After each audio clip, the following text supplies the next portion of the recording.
So another one in the family of ugly triangles is Cryangle.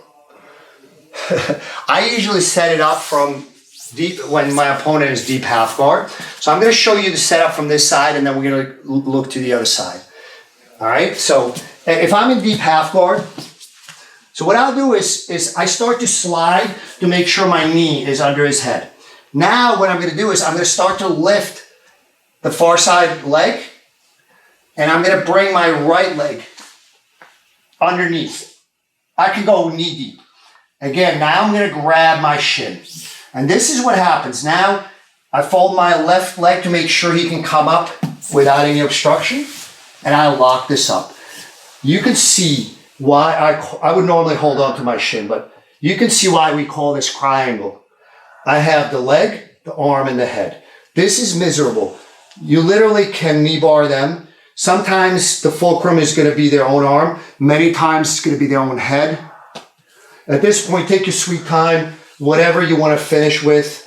Now, this is the escape. Enrique just slips out of this, in which case I go into a straight knee bar. All right. So let's look at the setup again. So the setup is from deep half guard.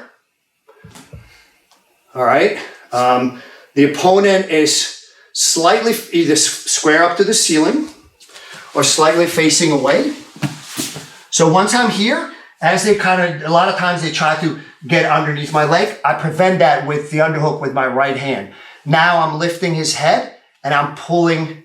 You don't need a lot of strength. I'm not the strongest guy, and I just bring my foot so I start to look at the sole of my shoe, foot.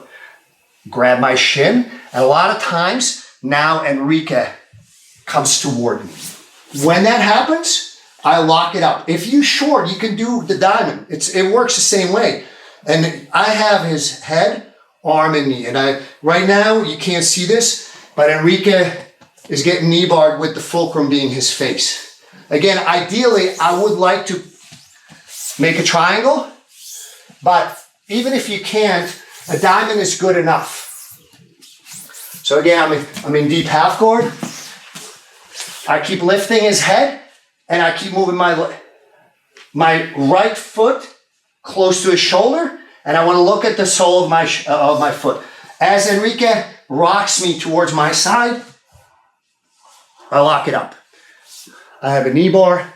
You can attack the arm, but usually the knee bar is the most effective. If his head should slip, I move straight into a knee bar.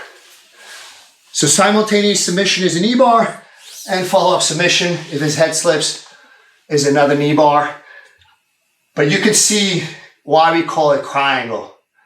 It's misery, and a lot of times, my guys, my good black belts, know when I'm attempting a Cryangle, what they usually do is literally just fall away the guard and basically let me pass. They would just, the guard pass is the easiest guard pass you'll ever accomplish once people know what you're going for.